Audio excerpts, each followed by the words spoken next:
Hola, ¿se podrá abusar la palabra de Dios? Saludos de mi casa. La palabra de Dios es santa. La palabra de Dios y toda la palabra de Dios, estoy hablando de los 66 libros de Génesis hasta Apocalipsis, tiene un propósito principal en la vida del creyente y de la iglesia. Y leemos eso en 2 Timoteo 3, 16 al 17, donde dice: toda escritura es inspirada por Dios y útil para enseñar, para reprender, para corregir, para instruir en justicia, a fin de que el hombre de Dios sea perfecto, equipado para toda buena obra. Abusar la palabra de Dios sería usarla de una manera que no sirva a los fines y propósitos de Dios y el reino de Dios. Dios nos dejó su palabra en forma escrita con tal de que ella fuera nuestro instructor por medio de las personas quienes Dios nos ha regalado para enseñarnos y dirigirnos en eso.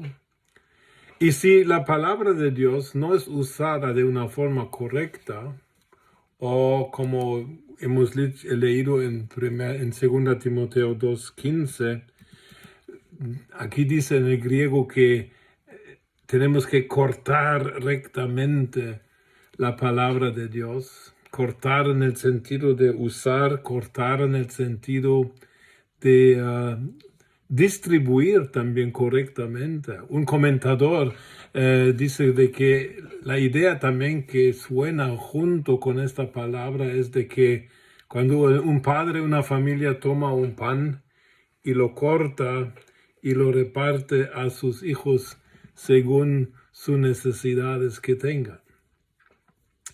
Entonces, cuando hay motivaciones egoístas, egocéntricas, motivaciones que no sirven al cumplimiento de lo que es el reino de Dios y la iglesia, estamos abusando la palabra de Dios para otras cosas. Ahora, el ejemplo más famoso en el Nuevo Testamento son los fariseos, algunos escribas y saduceos, quienes eran personas muy religiosas, mas sin embargo abusaban la palabra de Dios y su conocimiento de la misma para realmente perseguir fines que no eran santos, fines que no eran de acuerdo al plan de Dios con su palabra. Y eso es algo que Jesús vino a criticar fuertemente, llamando a personas como fariseos en Mateo 23, los llama hipócritas, hijos del infierno. Les dice que son guías ciegos, les dice culebras, serpientes, y les da un montón de nombres. Y en parte esta condenación tan severa de parte de Cristo hacia los fariseos tenía que ver con su uso de lo que es la palabra de Dios. Entonces, la palabra de Dios es algo que tiene que ser usada correctamente. Y yo he encontrado 3 maneras como la palabra de Dios, que es la misma para todos los que somos creyentes, no importa si la leamos y si la tengamos en español, alemán, inglés o chino. La palabra de Dios es la palabra de Dios que ha sido traducida en miles de idiomas, pero la palabra de Dios tiene que ser cortada, tiene que ser usada correctamente. Las 3 maneras básicas de cómo se abusa la palabra de Dios son las siguientes. En primer lugar, se toma un texto y uno lo separa de su contexto y luego uno predica sobre este texto sin tomar en cuenta el contexto. Ahora, muchas veces esas son cosas mínimas que son errores que parecen ser pequeños, pero sabemos tanto de la palabra de Dios como de la vida, de que a veces problemas grandes se inician con, como dice Pablo, un poco de levadura leuda toda la masa. Entonces, un ejemplo muy comúnmente usado. Se dice que, hermanos, en una reunión de oración de la iglesia, algún hermano dice, bueno, hermanos, somos poquitos hoy en la noche, pero como dice la palabra, donde hay 2 o 3 en mi nombre reunidos, ahí estará el Señor. Suena espiritual, suena cristiano, pero está abusando el texto, porque el texto en Mateo 18 se inicia en el versículo 15 y sigue por lo menos hasta el versículo 20. Y en este texto no se está hablando de reuniones de orar, se está hablando de la disciplina que se tiene que ejercer en la iglesia. Se está hablando de que qué se hace cuando una persona, un hermano en la iglesia está pecando.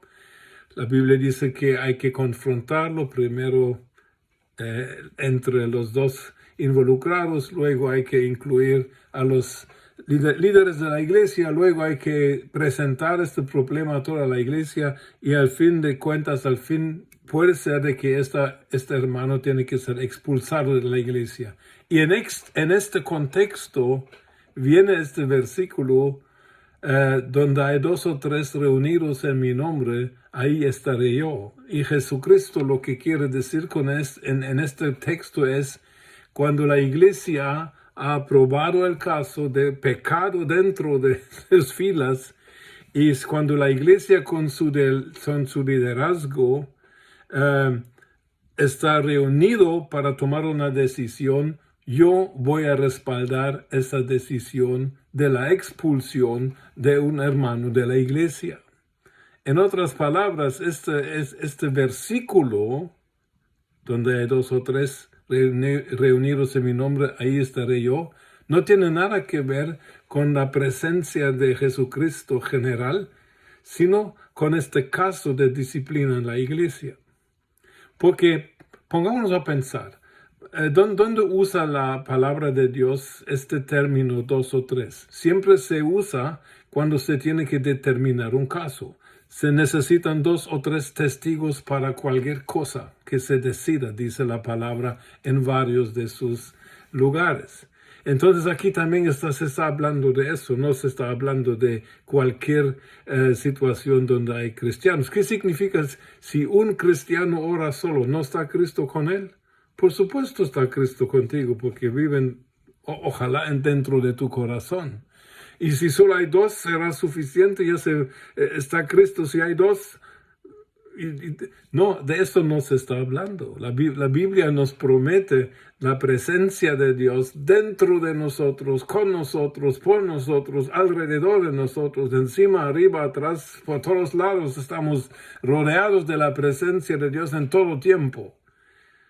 Pero para un caso como esto, de tomar una decisión seria, de sacar a un hermano de la iglesia, allá sí es necesario la presencia de 2 o 3, preferiblemente los líderes de la iglesia, y allá Jesús dice, allá en este caso lo están haciendo con mi respaldo y con mi autoridad.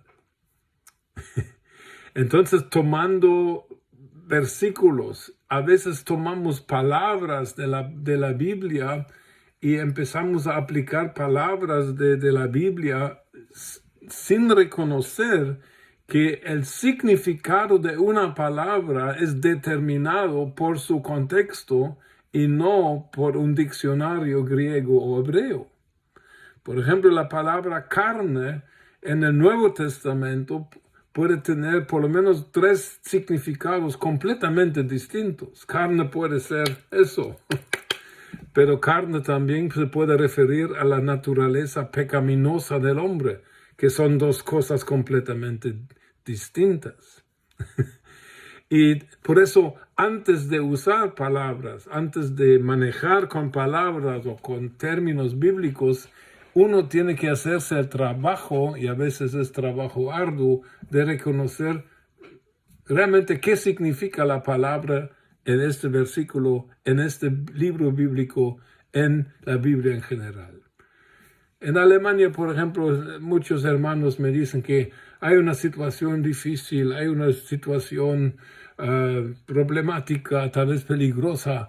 Ay, hermano, tenemos que ponerlo debajo de la sangre de Cristo. Eso es un abuso de la palabra sangre y del término sangre de Cristo. No encuentro ningún versículo en la Biblia donde dice que yo tengo que poner algo debajo de la sangre de Cristo. La sangre, estudiando la sangre en toda la Biblia, vemos una cosa. La sangre, cuando tenga que ver con nuestra redención, con el perdón de nuestros pecados, la sangre era derramada para Dios. Por eso, por ejemplo, los judíos hasta el día de hoy no pueden consumir o comer sangre. Era prohibido comer sangre por los judíos. E incluso en Hechos 15 también se discutía entre la primera iglesia.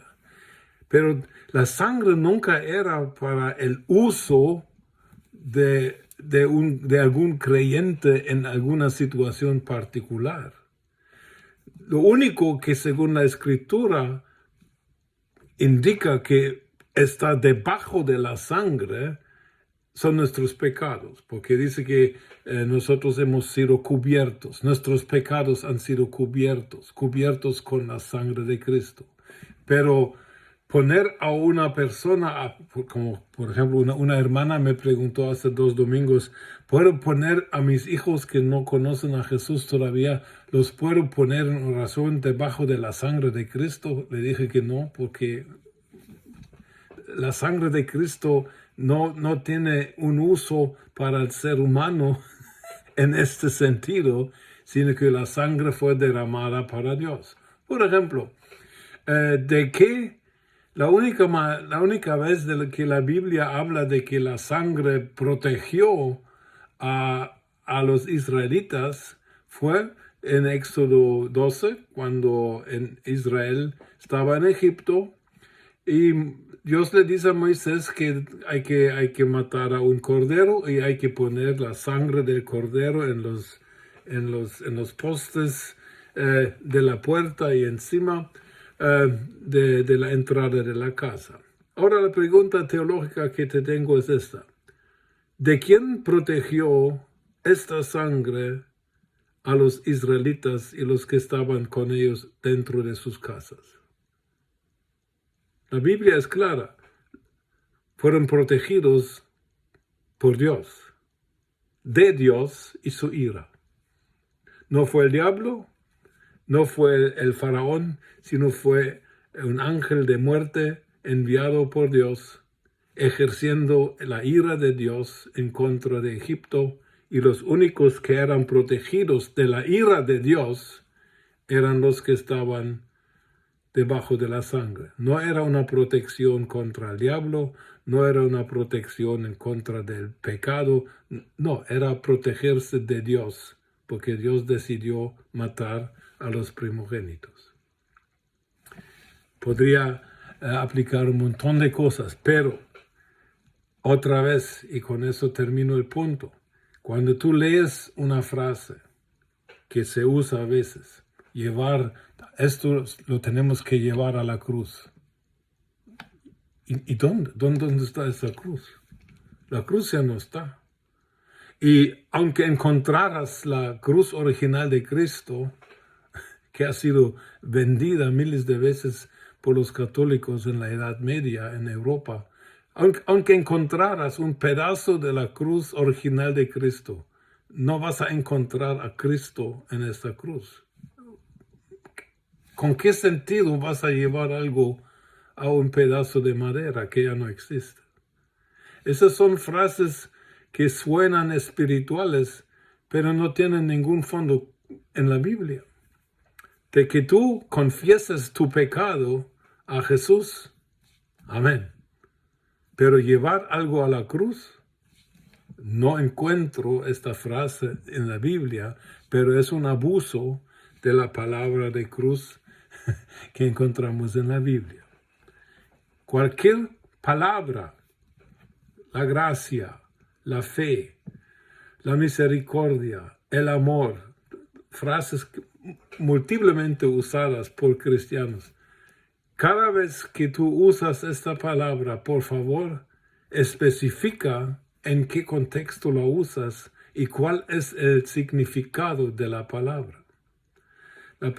Por ejemplo, si yo voy a una granja y en la granja allá hay un lugar donde están un montón de cerditos y están bien sucios. Y yo bromeando les digo, hola cerditos sucios. En el contexto de una granja, hola cerditos sucios, no es nada malo. Pero si yo el domingo después voy a la iglesia y saludo a la iglesia diciendo, hola, ustedes cerdos sucios o cerditos sucios, el contexto cambia el significado de las palabras, aunque las palabras son idénticas. Ahora ya es ofender, normalmente. Y así se tiene que entender la Biblia. El segundo abuso, que es algo que la Biblia demuestra desde sus primeros capítulos, es quitar algo de la palabra, es añadir algo a la palabra. Cuando Satanás habla con Eva, Eva le contesta, sí, eso de los árboles, ya sé de qué estás hablando. Y Dios dijo que podemos comer de todos los árboles del jardín, menos del árbol que está en medio del jardín. De este árbol no podemos comer ni le podemos tocar. ¿Cuándo dijo Dios algo de tocar el árbol? Cuando Adán recibió la instrucción respecto al árbol de la ciencia del bien y del mal, dijo, de este árbol no podéis comer las frutas. No dijo nada respecto a tocar. Pero Eva añadió algo a la palabra original de Dios y Satanás inmediatamente después de esta respuesta de Eva empieza a engañarla y hacerla caer en la tentación del pecado original, porque Satanás se dio cuenta, ya no tiene bien clara, ya no tiene bien claro la revelación de lo que es, en este caso, el árbol de la ciencia del bien y del mal. Añadir algo a la palabra de Dios es peligrosísimo, porque en el caso de Adán y Eva estamos sufriendo las consecuencias hasta el día de hoy.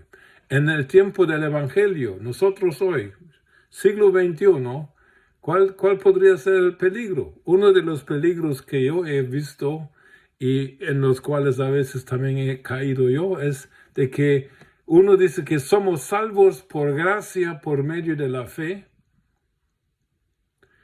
Y para la mente religiosa y para la carne humana aún no redimida, esta palabra de la gracia de Dios es un escándalo. Y por eso muchos hablan de que, bueno, para ser salvo, uno tiene que creer en Jesús, aceptarlo como Señor de mi vida, y por gracia, por medio de la fe, soy salvo. Y si doy mi diezmo. Y si leo la Biblia regularmente, y etcétera, etcétera. Cada vez que se añade el pensamiento o la palabra y a la gracia, ya no es gracia. Y Pablo advierte en Gálatas 5 de que si alguien quiere aceptar a Cristo para salvarse y luego añadir algo más para asegurar su salvación, como por ejemplo la circuncisión judía, Pablo le dice a ellos claramente, vosotros habéis caído de la gracia. Es peligrosísimo añadir algo a la palabra de Dios que no está escrita. Tenemos una advertencia seria al final de la Biblia en Apocalipsis 22, 17 y 18, donde hablando del libro de Apocalipsis, pero no de casualidad es el último libro en la Biblia, ¿verdad que sí? Y dice que cuidado con añadir y, que va a ser el tercer punto, quitar de la revelación de la palabra de Dios que yo os he dado en este libro y en todo el libro de la Biblia. Así que mucho cuidado de decir que vas a ser salvo por gracia, por medio de la fe, y además de eso tienes que hacer. No. Porque estos desvíos empiezan como un poquito de levadura, leuda toda la masa, con un poquito se va a desviar. Dice que, pues sí, soy salvo por gracia, pero también tengo que orar, tengo que ayunar, tengo que dar, tengo que ser misericordioso, tengo que, etcétera, tengo. No, si se habla de tu redención, de tu salvación, de tu nuevo nacimiento, no se puede añadir algo a la gracia. Ya mencioné el tercer punto, es quitar algo de la palabra de Dios. Igualmente es peligroso, porque hay una advertencia bien clara, y lo leímos o lo oímos al principio en 2 Corintios 3:16, 2 Timoteo 3:16, dice que toda escritura es inspirada. Y con escritura, Pablo se refiere a todo el Antiguo Testamento, a todo lo que ya del Nuevo Testamento existía y fuera a ser escrita posteriormente. Estudiando el término, llegamos a esta conclusión. Entonces no podemos sacarnos lo que más nos conviene y gusta de la palabra de Dios y vivir con eso. No, tenemos que aceptar toda la palabra de Dios. Por eso Pablo dice, yo os he dado todo el consejo de Dios. Hay que predicar toda la palabra de Dios. Hay que enseñar a la gente qué partes de la palabra de Dios son aún para nosotros y ahora en Cristo ya no. Hay cosas en el Nuevo Testamento que no están escritos como términos o ordenanzas generales para todos los cristianos. Y allá a veces causamos los predicadores, y que Dios me perdone y vosotros y ustedes también, he cometido este error de usar la palabra de Dios mal. Hay versículos en la Biblia que no son, también en el Nuevo Testamento, que no son obligatorios para todo cristiano. Les voy a dar un ejemplo. Lo acabo de leer en un libro muy interesante.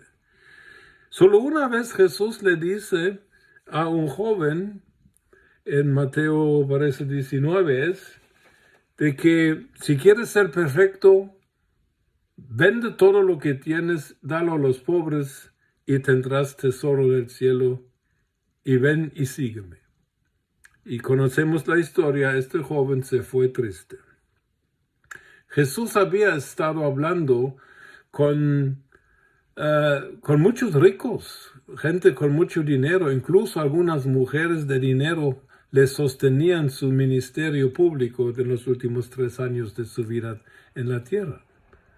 Jesús, cuando, por ejemplo, en Lucas 19, cuando visita la casa del famoso Zaqueo, también un hombre rico, y también rico por no tan buenas maneras, ni a Zaqueo Jesús le dice, vende todo lo que tienes y dalo a los pobres.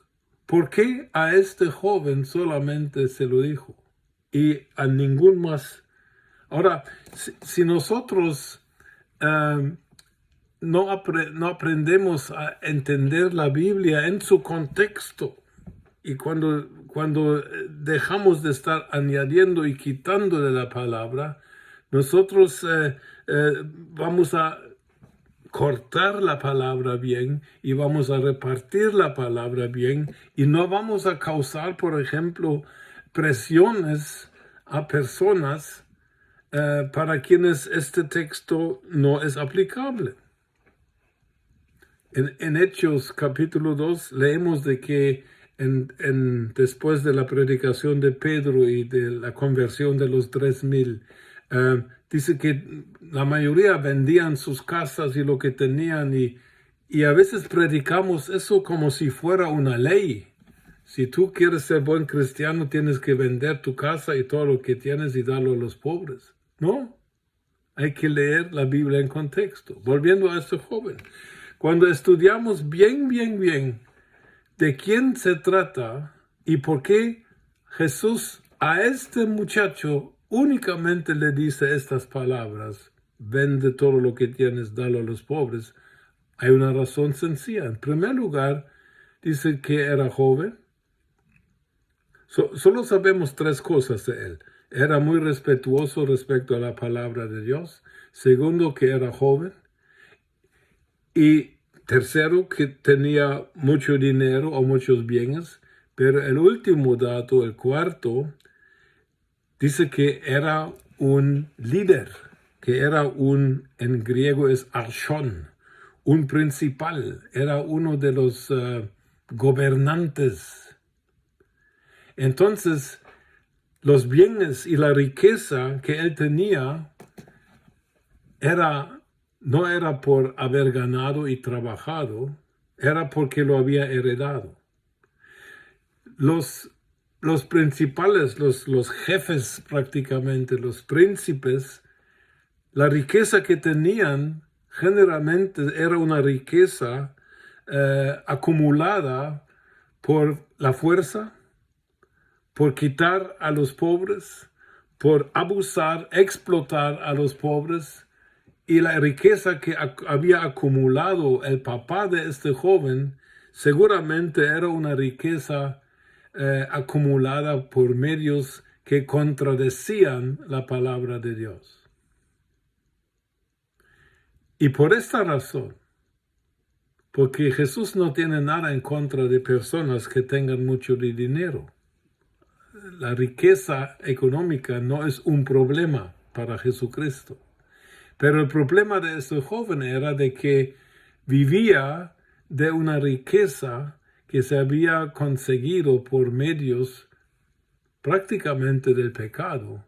Y por eso Jesús le dice: si tú de verdad quieres ser libre, incluso le dice a él, era antes de la crucifixión, si tú quieres ser salvo e ir al cielo, vende todo lo que tienes, dalo a los pobres, y entonces tendrás tesoro en el cielo. ¿Por qué? La riqueza que tenía y manejaba y administraba este joven líder, este joven principal, era una riqueza manchada, era una riqueza mal conseguida.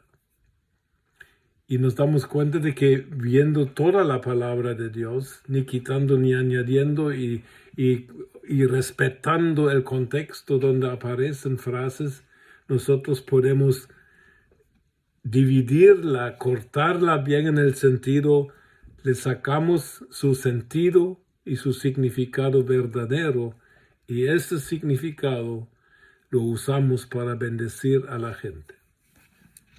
Por lo menos nosotros que nos dedicamos a predicar y enseñar. Bueno, hermanos, mucha información tal vez, pero que Dios nos ayude. Los que tienen interés, os puedo enviar un documento por escrito que he hecho en alemán, pero hoy día ya se puede traducir fácilmente al español. Dios les bendiga como siempre desde mi casa.